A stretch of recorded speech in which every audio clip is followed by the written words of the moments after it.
Good evening everyone, good evening. तो जैसा कि आप सभी बच्चों को पता है कि हम लोग क्लास 10th का विषय जो है गणित पढ़ रहे थे, और इस चैप्टर में आप लोगों ने जो है लास्ट क्लास से क्या पढ़ते आ रहे हैं, रियल नंबर, वास्तविक संख्या। और इस चैप्टर में आपने लास्ट क्लास में पढ़ा था परिमेय संख्या और अपरिमेय संख्या को कैसे पहचानते हैं। मैं एक बार 2 मिनट में रिवीजन करा देता हूं। जो भी संख्या p बटा क्यू के रूप में लिखी जा सकती हैं, और p और q क्या होना चाहिए, पूर्णांक होनी चाहिए, ठीक है। और q जो है क्या होना चाहिए, नॉट इक्वल टू 0 होना चाहिए। तो ये तीनों शर्तों को जो पूरा करता है वो क्या होता है, परिमेय संख्या होता है। जैसे कि 4 है, -4 है, 11/3 है, 7/4 है, 0 है, ये सब क्या है, परिमेय संख्या है। और जो p बटा क्यू के रूप में नहीं लिखा जा सकता है उसे हम क्या कहेंगे, अपरिमेय संख्या। और यहाँ पे भी p और q क्या होना चाहिए, पूर्णांक होना चाहिए, और q इक्वल टू नॉट 0। जैसे कि √2 है, √3 है, √5 है, √7 है, तो ये सब क्या हो जाएंगे, अपरिमेय संख्या। तो यहां तक आपने सारी चीजों को जो है पढ़ लिया था। तो इसी पे आधारित एक आसान सा सवाल करते हैं जो आप लोग पहले से कर चुके होंगे ऐसे सवाल, और इसी पे आधारित एक छोटा सा सवाल है। सभी बच्चों को जल्दी से इसका आंसर करना है ताकि हम लोग आगे बढ़ सके, अगले टॉपिक पे बढ़ सके। ताकि मैं बस ये देखना चाहता हूं कि आप लोग को कितना याद है ये टॉपिक और कितने बच्चे भूल चुके हैं। चलिए सभी बच्चे पोल सेक्शन में आंसर करेंगे, इस क्वेश्चन का आंसर क्या होगा। आपस में बातचीत नहीं करना है, जो भी बच्चे आपस में कमेंट किए हैं, देखिए आपस में एक दूसरे को कभी भी कमेंट नहीं करना है, ठीक है। पोल सेक्शन में आंसर कीजिए सभी बच्चे। इनमें से कौन जो है परिमेय संख्या नहीं है, परिमेय संख्या नहीं है यानी कि अपरिमेय संख्या है।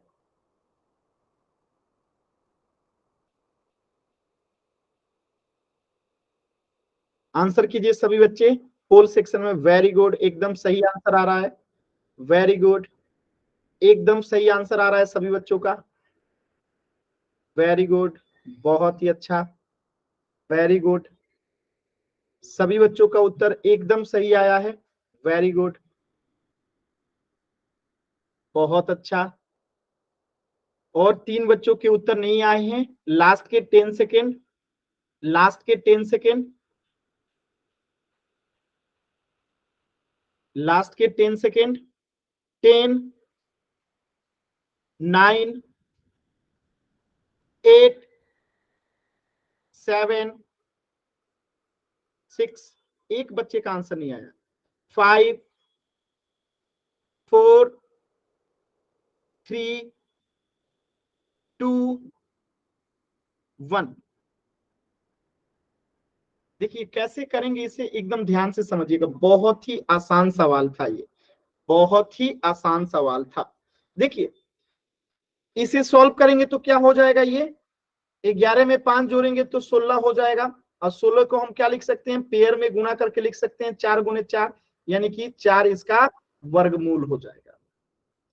और √16 को हम 4 क्यों लिख रहे हैं, क्योंकि रूट के अंदर जो संख्या है वो पूर्ण वर्ग संख्या है, यानी इसे पेयर में गुना करके लिख सकते हैं, इसलिए ये क्या हो गया, परिमेय संख्या हो गया।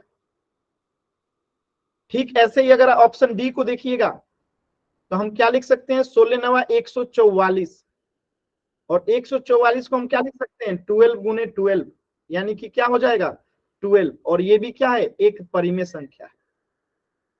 तो ये भी आंसर नहीं होगा, ये भी आंसर नहीं होगा। अब इसको देखिए हम क्या लिख सकते हैं, 64 का घनमूल निकालना है, इसमें 3 का पेयर लगाते हैं, ठीक है। तो 4 गुने 4 गुने 4 इसे लिख सकते हैं, तो इसमें से 4 बाहर आ जाएगा, और ये भी क्या है, परिमेय संख्या। ये भी आंसर आपका नहीं होगा। आंसर कौन सा होगा, ऑप्शन बी, क्योंकि और कोई विकल्प भी नहीं है। और साथ में आप ये भी देखिए, एक अपरिमेय संख्या के साथ जब एक परिमेय संख्या का गुणा करते हैं तो वो हमेशा क्या होता है, अपरिमेय संख्या ही होता है, याद रहेगा। एक अपरिमेय संख्या के साथ एक परिमेय संख्या का गुणा जो होता है वो हमेशा अपरिमेय ही होता है। क्लियर है सभी बच्चों को।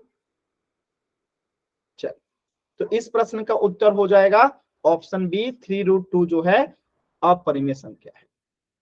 अब ध्यान से कुछ चीजें समझना है आपको और समझ के आंसर करना है। मैं एक छोटा सा क्वेश्चन दे रहा हूं, उसका आंसर करना है।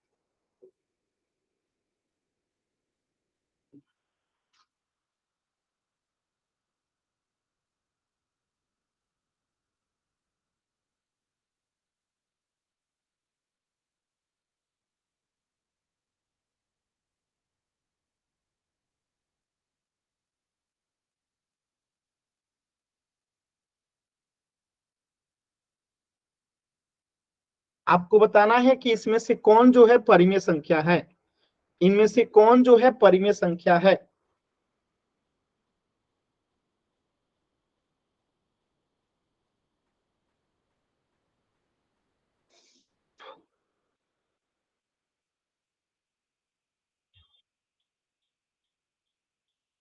Very good answer, very good answer, एकदम सही आंसर आ रहा है सभी बच्चों का।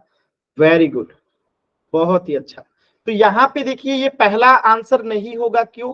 क्योंकि आप लोग 3 रूल मैंने आप लोगों को लिखवाया था, क्या कि अगर एक परिमेय संख्या के साथ, ठीक है, एक परिमेय संख्या जोड़ा या घटाया जाता है, ठीक है, एक परिमेय संख्या जोड़ा या घटाया जाता है तो हमेशा परिमेय ही होता है। क्या होता है? हमेशा परिमेय संख्या ही होता है।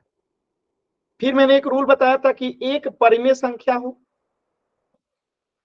और दूसरा अपरिमेय संख्या हो तो वो हमेशा अपरिमेय ही होता है। या फिर आप इसको ऐसे भी लिख सकते हैं कि पहले अपरिमेय और बाद में इसमें क्या कर दिया जाए, परिमेय संख्या घटाया या जोड़ा जाए, ये हमेशा अपरिमेय ही होता है। ठीक है, यानी आपने सीखा कि एक परिमेय संख्या हो दूसरा अपरिमेय हो, जब भी इनको जोड़ेंगे या घटाएंगे ये हमेशा अपरिमेय ही होगा, हमेशा अपरिमेय ही होगा। इसी प्रकार एक अपरिमेय हो और एक परिमेय हो, हमेशा अपरिमेय होगा। एग्जांपल देखिए, जैसे मैं 5 में अगर 4 जोड़ूं तो जो आएगा 9 वो भी परिमेय होगा, और मैं यहाँ पे 11 में से अगर 4 घटाऊं तो जो आएगा 7 वो भी परिमेय ही होगा। तो ये पहला रूल आपका एकदम सही हो गया कि आप एक परिमेय संख्या में एक परिमेय संख्या जोड़िए तब भी परिमेय आता है, एक परिमेय में से एक परिमेय घटाइए तब भी परिमेय आता है। दूसरा रूल को देखिए, जैसे मैं कह दूं कि 5 एक परिमेय संख्या है और इसमें मैं एक √2 अपरिमेय संख्या को जोड़ रहा हूं तो ये जो आएगा अपरिमेय ही होगा। या मैं 5 में से √2 घटाऊं तब भी ये अपरिमेय ही होगा। या मैं √2 में 5 जोड़ूं या √2 से मैं 5 घटाऊं तब भी ये अपरिमेय ही होगा। बातें समझ में आया? यानी एक परिमेय संख्या में अपरिमेय जोड़े या एक अपरिमेय में एक परिमेय संख्या जोड़े या अपरिमेय में से परिमेय घटाएं या अपरिमेय में से एक परिमेय जोड़े, हमेशा अपरिमेय ही आएगा। तो ये चारों एग्जांपल जो है आपको समझ में आया होगा, इन दोनों पे आधारित है। बताइए, तो इसी पे आधारित हम 2 सवाल करते हैं। देखिए, तो कभी कभी एग्जाम में ये जो आपने बताया ना कि ये परिमेय संख्या नहीं है, ये परिमेय संख्या नहीं है, ये परिमेय संख्या नहीं है, तो कभी कभी इसका प्रूफ पूछता है कि साबित कीजिए कि √6 + 11 परिमेय संख्या नहीं है, अपरिमेय संख्या है, साबित कीजिए। तो उसको साबित करेंगे तो 3 नंबर मिलता है। और एक क्वेश्चन आता है ऑब्जेक्टिव, जैसे ये दिया गया है कि पहचानिए कि इसमें से कौन परिमेय संख्या है कौन अपरिमेय संख्या है। तो जब पहचानने की बारी आएगी तो इस नियम के माध्यम से जल्दी से आंसर कर लेंगे। आज जब प्रूफ करने की बात आएगी तो अभी हम उसे पढ़ेंगे कि इसको अगर साबित करना हो कि कैसे हम इसे साबित करेंगे, तो उसको अभी हम लोग पढ़ेंगे। तो पहले क्वेश्चन कर लेते हैं आसान सा, देखिएगा ध्यान से। यहाँ पे क्या कहा गया है कि √a जो है एक परिमेय संख्या है। ये क्या है? परिमेय संख्या है। इसमें से -5 कर दिया गया। -5 आपको पता ही होगा कि कौन सी संख्या है, तो बताना है कि √a - 5 जो है कौन सी संख्या होगी। ठीक है, यहाँ पे √a जो है एक परिमेय संख्या है और -5 आपको पता है कि कौन सी संख्या है। तो अगर परिमेय संख्या में से -5 को घटाएंगे यानी एक परिमेय संख्या के, तो क्या आएगा, यही आपको आंसर करना है पोल सेक्शन में, एकदम आराम से। जल्दबाजी कोई भी बच्चा नहीं करेंगे, आराम से क्वेश्चन का आंसर करेंगे पोल सेक्शन में। ठीक है, जल्दबाजी कोई भी बच्चा नहीं करेंगे, आराम से पोल सेक्शन में आंसर कीजिएगा।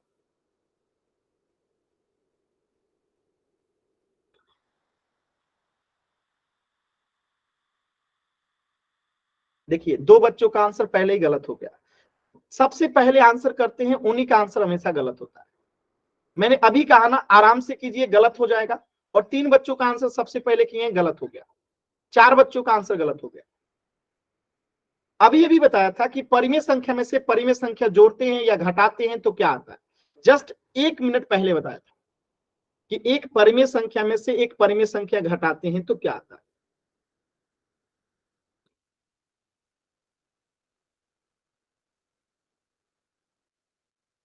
आधे बच्चों के उत्तर गलत हो गए जी। आप खुद सोच सकते हैं इतने आसान सवाल को आप लोग कैसे गलत कर रहे हैं।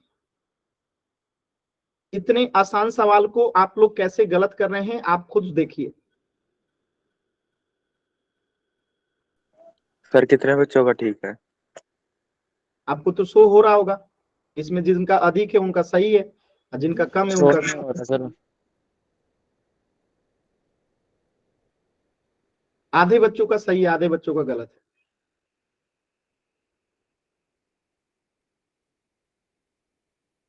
आधे से थोड़ा अधिक है, यानी 11 बच्चों का सही है, 6 बच्चों का गलत है।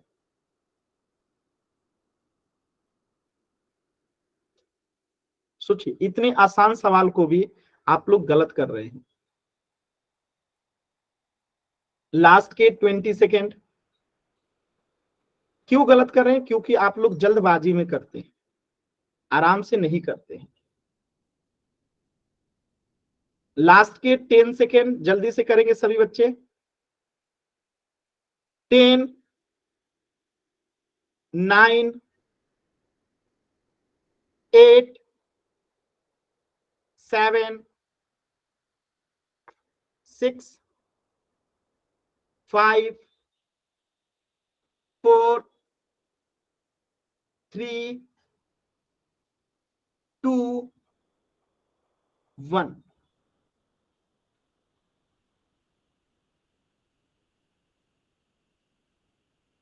यहां पे मैंने क्या बताया था कि जब भी एक परिमेय संख्या में एक अपरिमेय जोड़ते हैं तो वो अपरिमेय होता है। जब भी एक अपरिमेय में एक परिमेय जोड़ते हैं तब भी वो अपरिमेय होता है। यानी मैंने कुल बताने का मतलब यही था कि जब एक अपरिमेय को परिमेय के साथ जोड़े या एक परिमेय को अपरिमेय के साथ जोड़े या घटाए, हमेशा अपरिमेय आता है। लेकिन जब दोनों ही परिमेय हो, ये भी परिमेय ये भी परिमेय हो, अब इनको जोड़िए या घटाइए, हमेशा परिमेय आता है। यानी दोनों परिमेय होगा तो ये परिमेय है, और -5 भी परिमेय संख्या है, आपको पता ही है। जब जो परिमेय संख्या को घटाएंगे तो जो आएगा वो भी तो परिमेय संख्या ही होगा।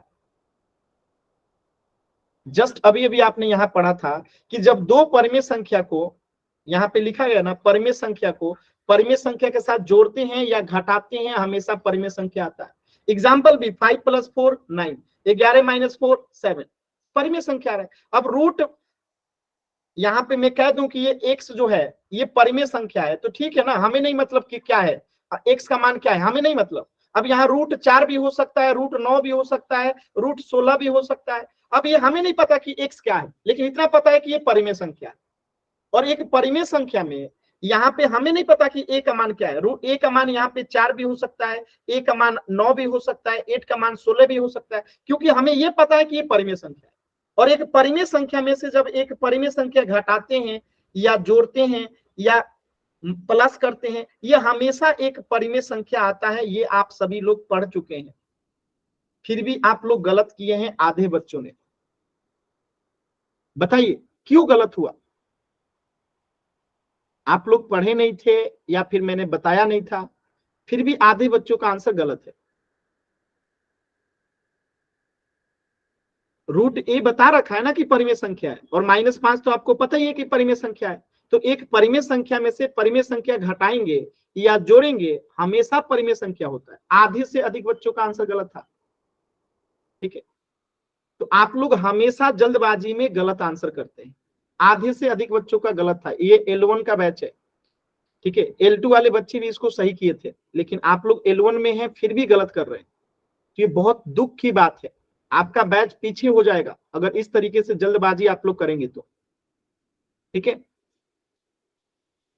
चलिए, तो इस प्रश्न का उत्तर हो जाएगा ऑप्शन ए। चलिए एक और प्रश्न कीजिए।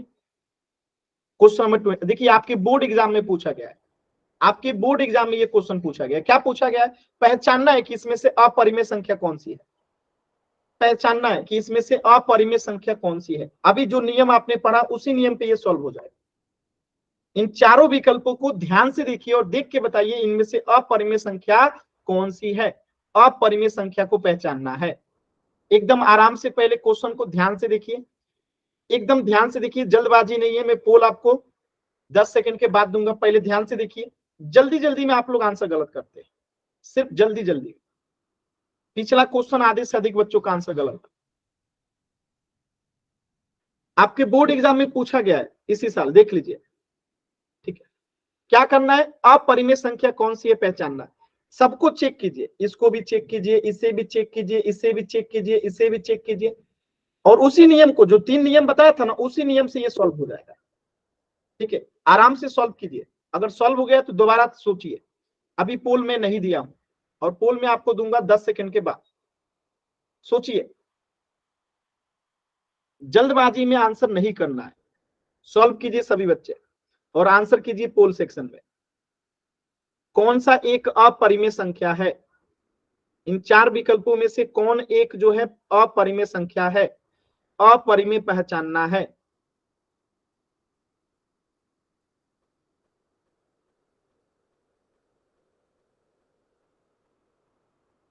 अपरिमेय संख्या पहचानना है।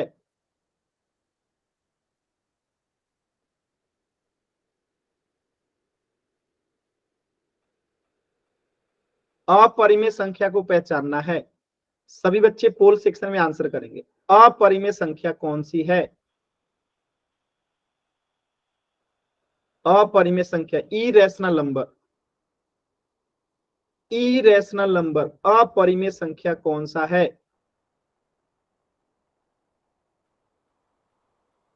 इरेशनल नंबर कौन सा है?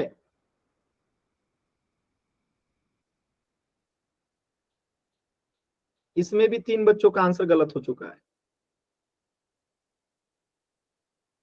चलिए, और 20 सेकेंड का समय है। अपरिमेय संख्या, इरेशनल नंबर कौन सा है?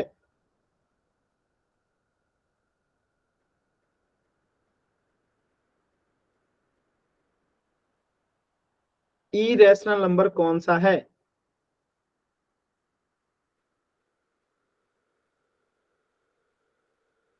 लास्ट के 10 सेकेंड। 10, 9, 8, 7, 6, 5, 4, 3, एक बच्चे का आंसर नहीं आया, 2, 1। जस्ट अभी अभी आपने पढ़ा था, क्या पढ़ा था? कि एक परिमेय संख्या के साथ एक अपरिमेय संख्या को जोड़ते हैं या घटाते हैं तो ये हमेशा अपरिमेय होता है। और यहाँ पे आप देख सकते हैं कि 2 एक परिमेय संख्या है और √3 एक अपरिमेय संख्या है, तो यानी इनका ये क्या हो जाएगा? अपरिमेय संख्या हो जाएगा। और यही तो पूछ रहा है, आंसर हो जाएगा ऑप्शन सी। ठीक है, आपने यहाँ लिख भी रखा है, देखिए ध्यान से, यहाँ पे मैंने लिख भी रखा है। ठीक है, जस्ट यहाँ देखिए कि एक परिमेय संख्या में एक अपरिमेय को जोड़ते हैं या घटाते हैं, हमेशा अपरिमेय आता है। अपरिमेय में परिमेय जोड़िए या परिमेय में अपरिमेय जोड़िए, बात एक ही है, हमेशा अपरिमेय ही आता है। तो यहाँ पे इसी नियम का उपयोग किए कि एक परिमेय में अपरिमेय को जोड़ेंगे तो अपरिमेय होगा। आंसर आपके सामने है। अब देखिए ये क्यों नहीं आंसर होगा? तो यहाँ पे 2 है और √4 तो आपने पढ़ रखा है ना कि रूट के अंदर जब एक पूर्ण वर्ग संख्या होती है, पूर्ण वर्ग संख्या जिसे पेयर में गुणा करके लिख सकते हैं, तो वो अपरिमेय संख्या नहीं होती है। तो 2 है और √4 का मान कितना होता है? 2। तो 2 में 2 से गुणा करेंगे, 4 आंसर हो गया। ये तो परिमेय संख्या है। ऐसे यहाँ पे देखिए √4 क्या है? परिमेय संख्या, क्योंकि इसका मान 2 होता है और 2 + 2 बराबर कितना हो जाएगा? 4। तो ये भी परिमेय संख्या है। और √9 का मतलब आप लोग जानते ही हैं, 3 × 3, यानी ये भी पूर्ण वर्ग संख्या है, यानी कि 3 इसका मान हो जाएगा, तो ये भी परिमेय संख्या है। यानी एकदम आसान सवाल था, इसके बावजूद आप लोगों में से 4-5 बच्चों के आंसर गलत है। क्लियर है सभी बच्चों को? अगर किसी भी बच्चे को डाउट है तो एन टाइप कीजिए, क्लियर है तो वाई टाइप कीजिए। ठीक है, चलिए, तो इस प्रश्न का उत्तर हो जाएगा ऑप्शन सी। ये क्या है? अपरिमेय संख्या है। अब मेरा एक छोटा सा सवाल है, आप लोग आंसर कीजिएगा। आप में से कितने बच्चे L2 के हैं? लेवल 2 L2 वाले कौन कौन से बच्चे हैं? जल्दी से अपना नाम लिख देंगे। L2 वाले बच्चे कौन से हैं? सभी बच्चे L1 के हैं? आप में से कोई L2 का नहीं है? अगर आप में से कोई बच्चा L2 का है तो नाम लिख दीजिए अपना। कोई भी बच्चा अगर L2 का है या L3 का तो अपना नाम लिख सकते हैं। कोई बच्चा L2 का है? फिर इतना गलत क्यों कर रहे हैं आप लोग? जो आप क्वेश्चन आंसर गलत कर रहे हैं वो L2 के बच्चे इतना गलत करते हैं, आप लोग लेवल 1 के बच्चे हैं फिर भी गलत कर रहे हैं जी। ठीक है, हमें लगा कि L2 के कुछ बच्चे हैं, 2-4 बच्चे वही गलत कर रहे हैं। आप लोग L1 के हो के भी गलत कर रहे हैं। इसमें सुधार कीजिए और मेहनत कीजिए, अच्छे से पढ़ाई कीजिए। ठीक है, अगर मेहनत नहीं कीजिएगा तो फिर वापस से आप L2 में चले जाएंगे और L3 में भी जा सकते हैं। तो मेहनत कीजिए कि आपका लेवल 1 रहे हमेशा। ठीक है, चल, तो यहां तक तो चीजें आपको समझ में आ गया है। लास्ट क्लास में मैंने √2 बता दिया था और √5 को कैसे प्रूव करते हैं ये आप लोगों को मैंने बता दिया था। होमवर्क करके लेके आना है। कितने बच्चों ने कर लिया है? किसी बच्चे को डाउट है √5 को मैं दिखाऊं करके? √2 में दिखा दिया था, √5 में अभी करा दूं कि आप लोग कर लिए हैं? सभी बच्चे बताएंगे। √5 में करवा दूं कि आप लोग कर लिए हैं? अगर करवाना है तो एन टाइप कीजिए, अगर नहीं करवाना, सॉरी, अगर करवाना है तो वाई टाइप कीजिए, नहीं करवाना है तो एन टाइप कीजिए। अगर करवा देना है, आप लोग कर चुके हैं, नहीं करवाना है तो एन, अगर कर चुके हैं तो वाई टाइप कर दीजिए। सभी बच्चों का वाई है, यानी आप लोग कर चुके हैं। वेरी गुड, ठीक है, कर चुके हैं सभी लोग। 2 बच्चों का सिर्फ एन है, बाकी सभी बच्चों का वाई है। ठीक है, तो जिन 2 बच्चों को नहीं है आया है समझ में, क्लास के एंड में रुकिएगा, मैं समझा दूंगा। जिन 2 बच्चों का एन है क्लास के एंड में आप पूछ सकते हैं। पिछली क्लास आप लोगों ने नहीं किया था? जिनका एन है, क्या आप लोगों ने पिछली क्लास नहीं किया था? जिनका एन है, क्या पिछली क्लास नहीं किया था? फिर समझ में नहीं आया था? चलिए मैं जल्दी से एक बार बता देता हूँ। चलिए मैं एक बार जल्दी से बता देता हूँ। देखिए, √2 हो या √5 हो या √3 हो या √7 हो या √11 हो या √13 हो, इनमें से किसी भी संख्या को जब हमें अपरिमेय संख्या साबित करना होता है तो नियम सेम टू सेम रहेगा। क्या नियम रहेगा? कि अपरिमेय साबित करना है तो हम इसे क्या मान लेंगे? परिमेय मान लेंगे। तो क्या लिखेंगे कि माना कि √5 क्या है? एक परिमेय संख्या। जो प्रूफ करना रहता है उसके उल्टा मान लेते हैं, परिमेय संख्या है। और आप लोगों ने पढ़ रखा है कि जब परिमेय संख्या है, इसका सीधा सा मतलब है कि हम √5 को क्या कर सकते हैं? P/Q के रूप में लिख सकते हैं। और ये P/Q हमेशा पूर्णांक होता है, आपको पता ही है। और Q कभी भी 0 नहीं हो सकता है। ठीक है, ये भी पता है। और ये पूर्णांक यानी कि ये सह अभाज्य संख्या होता है। सह अभाज्य संख्या होता है। असह अभाज्य संख्या मतलब कि इनका एचसीएफ क्या होता है? 1 होता है। एचसीएफ 1 क्यों होता है? क्योंकि इनका सार्वगुणनखंड जो है हमेशा 1 होता है। एग्जाम्पल में देखिए, जैसे 3 और 5 सह अभाज्य संख्या है, तो ये क्या हो जाएगा?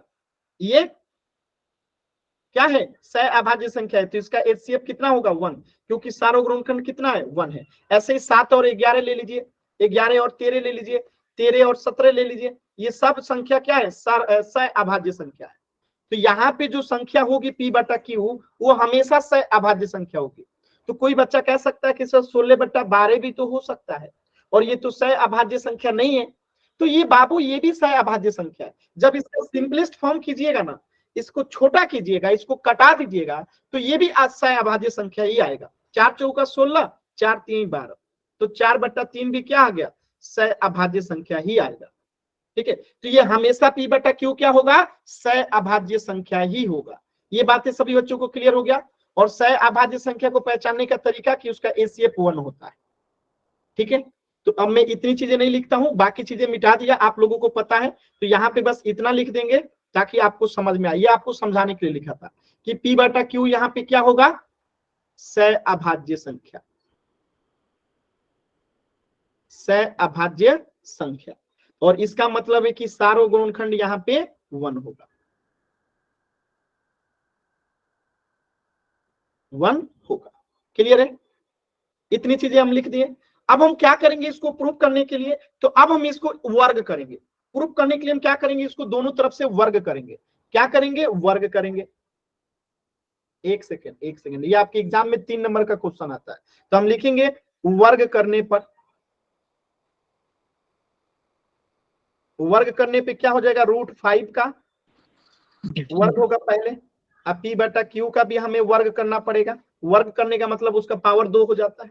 अब देखिए आपने पढ़ रखा है कि कोई भी संख्या रूट के अंदर है तो उसका मान क्या होता है, पावर उसका 1/2 होता है। जैसे √3 है तो इसका मान क्या हो गया, 3 का पावर 1/2 है। अगर √5 है तो इसका पावर क्या है, 5 का पावर 1/2 है। तो यहाँ पे 5 का पावर कितना हो जाएगा, 1/2 हो जाएगा। और इसके ऊपर क्या है, 2 है। अब P का स्क्वायर है मतलब P², अब Q का स्क्वायर है यानी Q² यहाँ पे। अब देखिए, और पावर के ऊपर अगर पावर रहता है तो उसको आपस में गुणा कर देते हैं, तो यहाँ पे पावर का क्या हो जाएगा, आपस में गुणा हो जाएगा। और जब पावर का ऊपर पावर गुणा होगा तो ये 2 से 2 कट जाएगा, बराबर इधर में P² बटा Q² आ जाएगा। तो यहाँ पे क्या आ गया, 5 बराबर जो है आ गया आपका P² बटा Q²। यहां से सभी बच्चों को क्लियर है, एक बार वाई टाइप करके बताइए। यहां तक किसी बच्चे को कहीं डाउट है, कहीं पे भी डाउट होगा पूछिएगा, माइक ऑन करके या एन टाइप करके, कहीं पे डाउट होगा तो।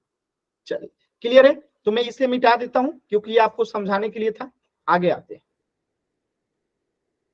देखिए यहां तक सभी बच्चों को क्लियर है। अब ध्यान से देखिएगा, यहां से तिरछा तिरछी गुणा कीजिए, इसके नीचे कुछ नहीं है तो 1 है, तिरछा तिरछी गुणा करेंगे तो ये 1 से 5 से Q² गुणा हो जाएगा।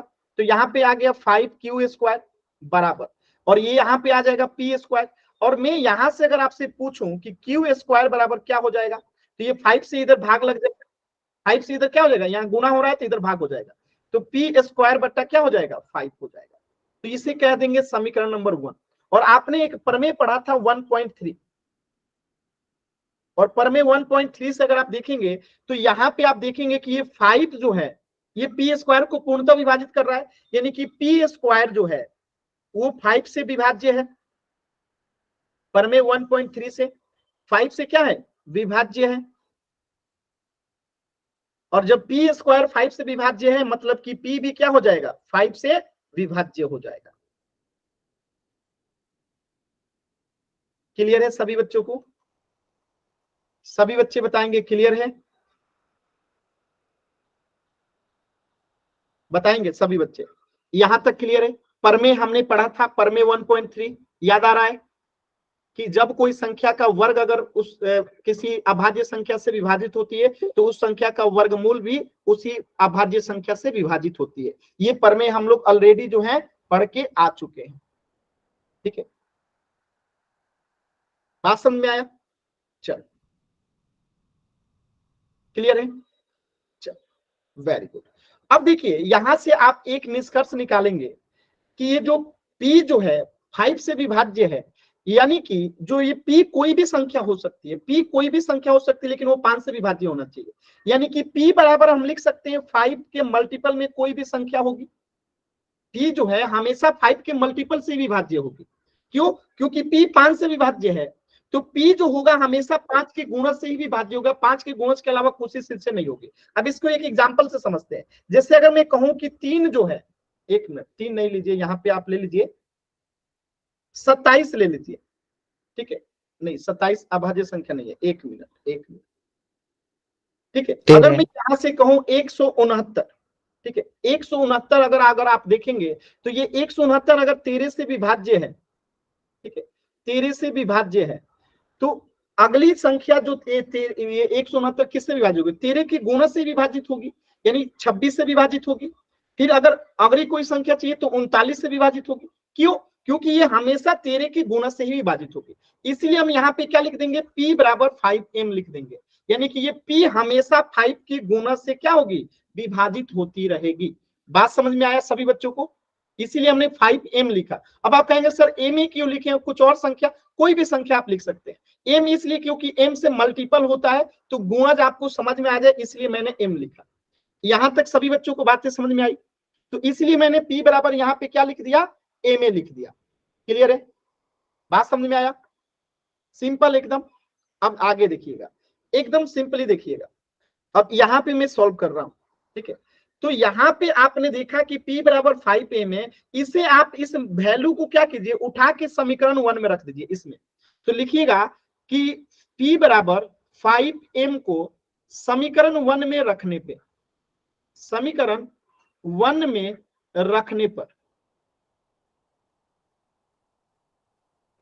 रखने पे हमें क्या ज्ञात होगा, तो देखिए क्यू स्क्वायर तो क्यू स्क्वायर ही रहेगा, बराबर ये p जहां पे है वहां पे 5m हो जाएगा, जहां पे p है वहां पे 5m हो जाएगा, तो 5m का द होल स्क्वायर हो जाएगा। अब बट्टे में 5 है तो 5 ही रहेगा। अब इसे सॉल्व करते हैं, क्योंकि हमने p बराबर 5m रख दिया, यानी जहां पे p था वहां पे 5m रख दिया, तो इधर में रहेगा क्यू स्क्वायर ही, ठीक है? और 5 का स्क्वायर यानी कि 25, और m का स्क्वायर यानी कि m स्क्वायर, बट्टे में 5 है तो 5। अब यहाँ पे ध्यान से देखिएगा, इस 5 से ये 25 कट जाएगा, 50-25, तो यहां से आप देख सकते हैं कि क्यू स्क्वायर बराबर आ गया 5m स्क्वायर। और यहां से मैं अगर आपसे पूछूं कि m स्क्वायर बराबर क्या हो जाएगा, तो आप कहेंगे कि क्यू स्क्वायर बट्टा 5 आ जाएगा। आएगा? सभी बच्चे बताएंगे आएगा? आएगा ना? आएगा? यहां तक तो सभी बच्चों को समझ में आ रहा होगा, ठीक है? अब देखिएगा ध्यान से, फिर हम परमे जो पढ़े थे, सेम उसी परमे से, जिस परमे से ये आपने देखा, इसी परमे से जब यहाँ पे p जो p स्क्वायर 5 से विभाज्य था, तो p 5 से विभाज्य हो गया इस परमे का उपयोग करके, तो सेम यहाँ पे इसी परमे का हम उपयोग करेंगे, परमे 1.3 का। और यहाँ पे जो ये q है, q स्क्वायर जो है वो क्या हो जाएगा, 5 से विभाज्य हो जाएगा, ठीक है?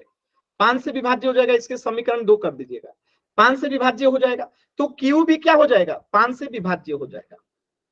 अब आप अगर समीकरण 1 और 2 को ध्यान से देखिएगा, समीकरण 1 और 2 को ध्यान से देखिएगा, तो एक चीज निकल के आएगा, और वो चीज क्या निकल के आएगा, वो चीज ये निकल के आएगा कि आपने अभी यहाँ पे माना था कि ये p और q जो है सह अभाज्य संख्या है, यानी इनमें एक के अलावा कुछ भी सार्वगुणनखंड नहीं होगा, आपने यही माना था। और जब एक के अलावा कुछ भी सार्वगुणनखंड नहीं होगा, तो यहाँ पे तो p भी 5 से कट रहा है, p भी 5 से विभाजित है, और q भी 5 से विभाजित है, यानी इनका सार्वगुणनखंड क्या हो गया, 5 हो गया। तो हम लिखेंगे, क्योंकि समीकरण 1 और 2 को समीकरण 1 और 2 से स्पष्ट है कि p और q दोनों का सार्वगुणनखंड क्या आ रहा है, 5 आ रहा है, यानी हमारी कल्पना गलत है, हमने जो माना था वो गलत है, यानी हमने जो कल्पना किया था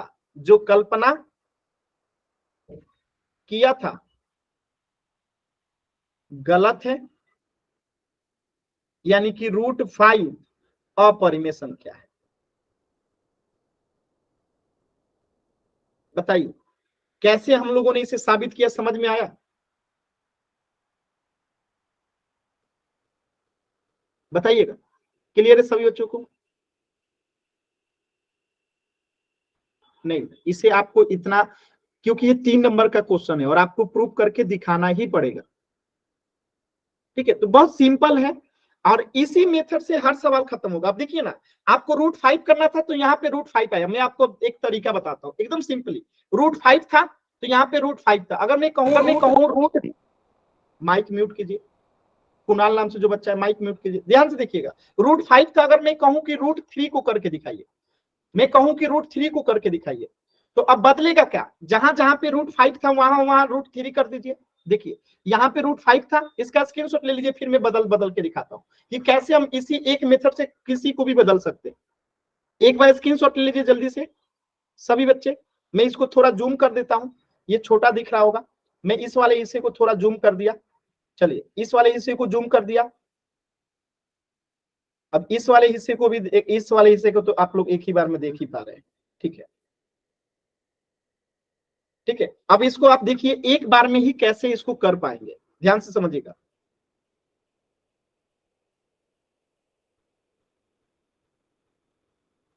ठीक है, ध्यान से समझिएगा कैसे करेंगे, एकदम आराम से समझिएगा।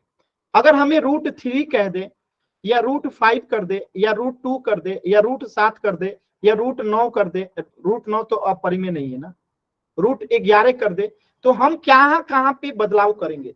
सिर्फ 4 जगह बदलाव करना है। देखिए जैसे ही √3 को करना होगा तो यहाँ पे √3 आ जाएगा, यहाँ पे क्या आ जाएगा, √3 आ जाएगा। ठीक है, √3 आ गया, तो यहाँ पे जहां 5 आ रहा है वहां पे √3 आ जाएगा, यहाँ पे जहां 5 आ रहा है यहाँ पे √3 आ जाएगा, तो यहाँ पे 3q² आ जाएगा, यानी यहाँ पे 5 की जगह पे 3 आ जाएगा। यानी जो ये p² 5 से विभाजित हो रहा था अब वो 3 से होगा, यानी p जो 5 से हो रहा था अब वो 3 से विभाजित होगा, यानी जहां ये p बराबर 5m आ रहा था अब वो 3m आएगा। समझ गए? तो जहां पर हम यहाँ 5m रख रहे थे अब यहाँ पे हम 3m रखेंगे। ठीक है, तो ऐसे ही करके यहाँ पे जो ये 5 आ रहा था वहां पे 3 आएगा, यानी यहाँ पे q² जो 5 से विभाजित हो रहा था वो 3 से होगा, और q जो है यहाँ पे 3 से होगा, तो यहाँ सारो गुणनखंड अगर 5 आ रहा था तो अब 3 आएगा, आंसर आ जाएगा, सिंपल। और यहाँ पे √3 लिख देंगे। यानी कि सेम प्रोसेस, बस आपको चेंजेस करते रहना है। समझ में आया? सेम प्रोसेस, बस आपको चेंजेस करते रहना है, और ये चेंजेस आपको करने आता है। क्लियर है सभी बच्चों को?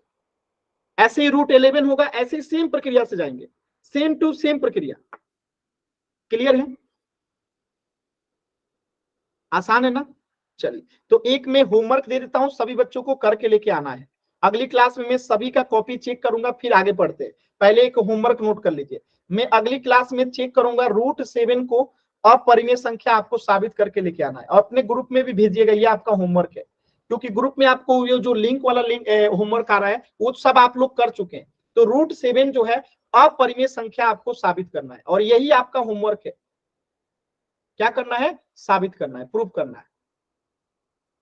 ठीक है, कि √7 जो है अपरिमेय संख्या साबित करना है, ये आपको SW है। ठीक है, और सभी बच्चे कॉपी पे सॉल्व करके ग्रुप में आंसर जरूर करेंगे। ठीक है, मैं चेक करूंगा, क्योंकि यही आज का आपका होमवर्क है, अलग से लिंक वाला जो होमवर्क नहीं आएगा, यही होमवर्क है। चलिए अब इसके आगे देखते हैं। अब देखिए अगर ऐसे क्वेश्चन आ जाए तो ऐसे क्वेश्चन को कैसे करते हैं? अगर ऐसा क्वेश्चन आ जाए तो ऐसे क्वेश्चन को कैसे करते हैं? दिमाग में ख्याल आ रहा होगा कि ऐसे क्वेश्चन को कैसे डील करेंगे, ऐसे क्वेश्चन को कैसे डील करेंगे। आसान सवाल है, देखिए कैसे करेंगे। तो यहाँ पे फिर से हमें क्या करना है, √3 √2 को जो है अपरिमेय संख्या है, आपको पहचानने तो आता है। एक नंबर का सवाल होगा, डायरेक्टली बता देंगे कि ये अपरिमेय है, लेकिन इसे साबित कैसे करेंगे? तो सेम फिर से वही काम करेंगे। अपरिमेय साबित करना है तो इसे क्या मान लेंगे कि ये परिमेय है। √3 √2 क्या हो गया, ये मान लेंगे कि परिमेय संख्या है, परिमेय संख्या है। आज जब परिमेय है तो हम इसको क्या लिख सकते हैं, 3 √2 को हम क्या लिख सकते हैं, p/q में, तो हम यहाँ लिख देते हैं a/b, p/q या a/b। तो √3 को 3 √2 को हम a/b में लिख सकते हैं। अब मेरा एक बात बताइएगा, सिंपल सा क्वेश्चन है मेरा, एकदम सिंपल सा। अगर मैं आपसे कहूं कि यहां से केवल √2 बराबर क्या होगा, √2 बराबर क्या होगा, ये आपके सामने आ गया इतना, और मैं यहां से पूछूं कि √2 बराबर क्या होगा, तो आंसर क्या आएगा? गलत जवाब। ट्रांसपोज नियम आपने नहीं पढ़ा है। अगर मैं कहूं 5x बराबर 3/4 है, तो यहां से अगर मैं पूछता हूं कि x बराबर क्या होगा, तो आंसर क्या आएगा आपका? पहले ये बताइए, तो 5x बराबर अगर 3/4 है तो x बराबर क्या आएगा? अगर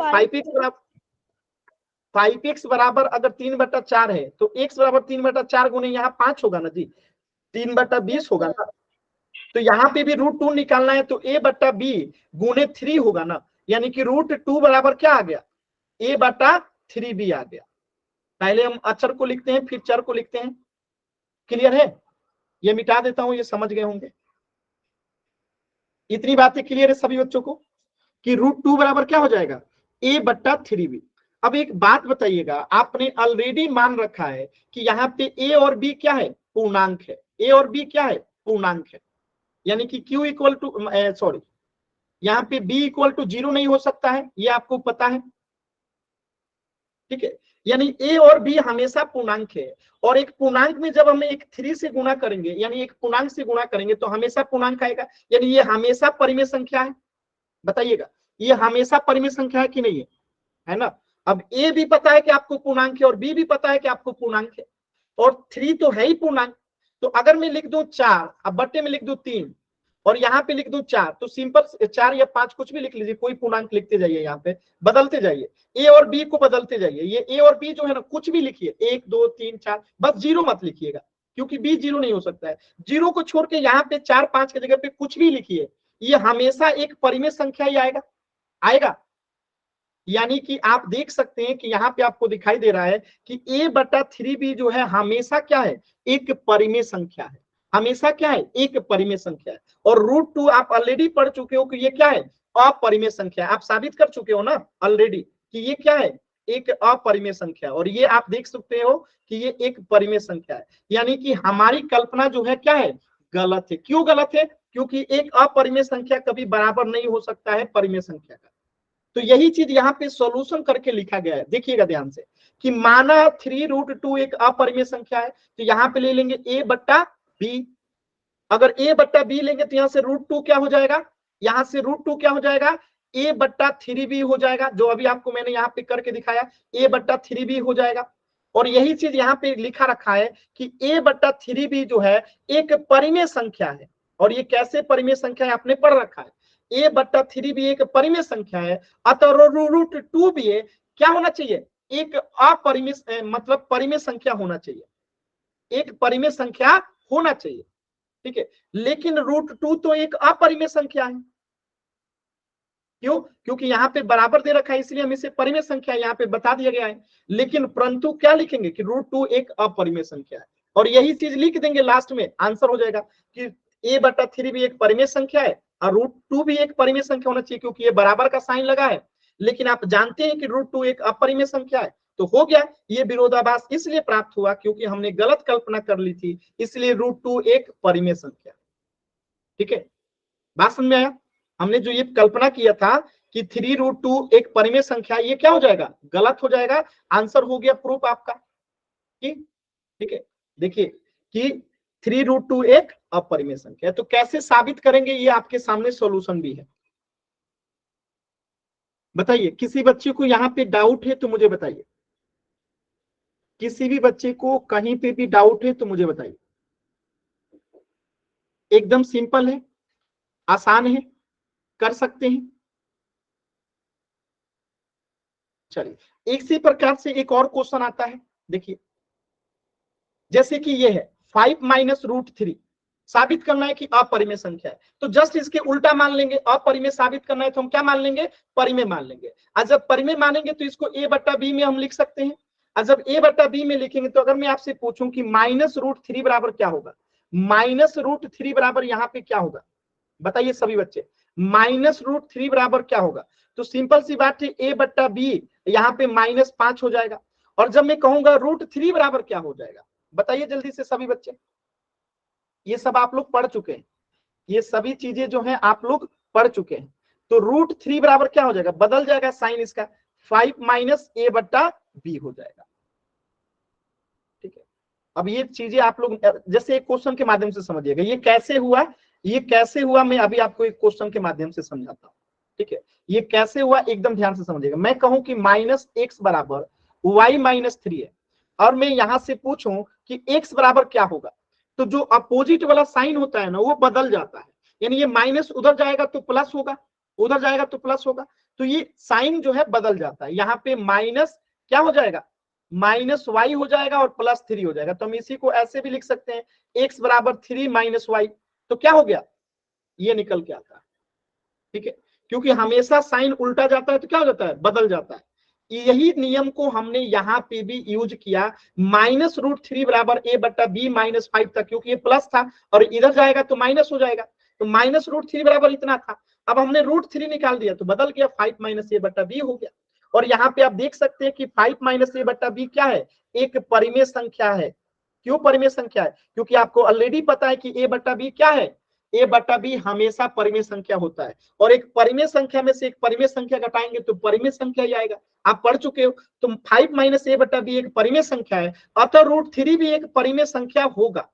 क्यों? क्योंकि ये इक्वल का साइन दिख रहा है, परंतु √3 तो एक अपरिमेय संख्या, ये भी आप पढ़ चुके हो।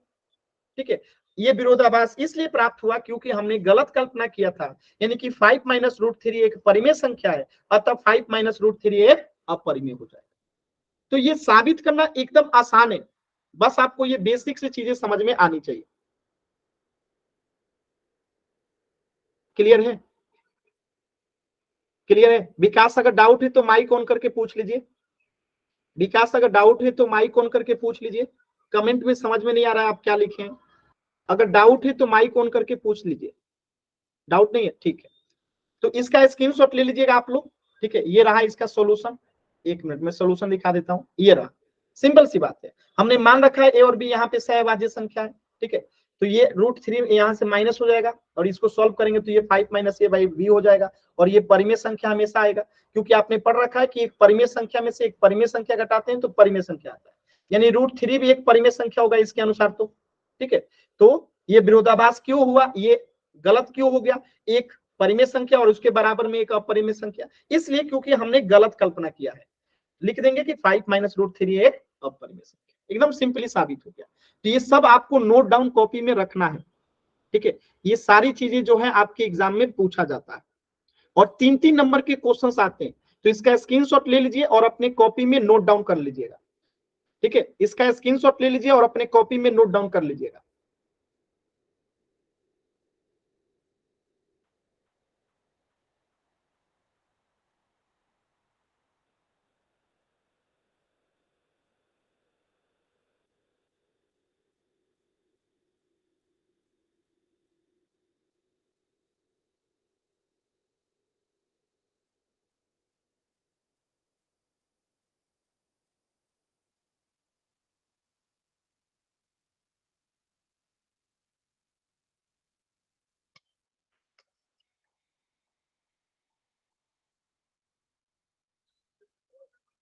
ठीक है, सिंपल है। चल, तो ये चैप्टर आपका समाप्त हो गया। अगली क्लास में यहां से इस चैप्टर से जितने भी सवाल आए आपके एग्जाम में, वो सारे सवाल आप लोग को करवा दूंगा। देखिएगा, जितने सवाल आपने यहाँ से पढ़ा ना, सारे सवाल आपको एग्जाम में आएंगे और ये सारे सवाल आप लोग कर लेंगे। तो इस चैप्टर से जो भी आपके एग्जाम में क्वेश्चन पूछे जाते हैं या पूछे गए हैं या पूछे जाएंगे, उन सभी सवालों को हम लोग अगले क्लास में कर लेंगे। ठीक है, तो आज की क्लास में इतना ही है। कुछ भी पूछना है तो अभी आप लोग पूछ लीजिए।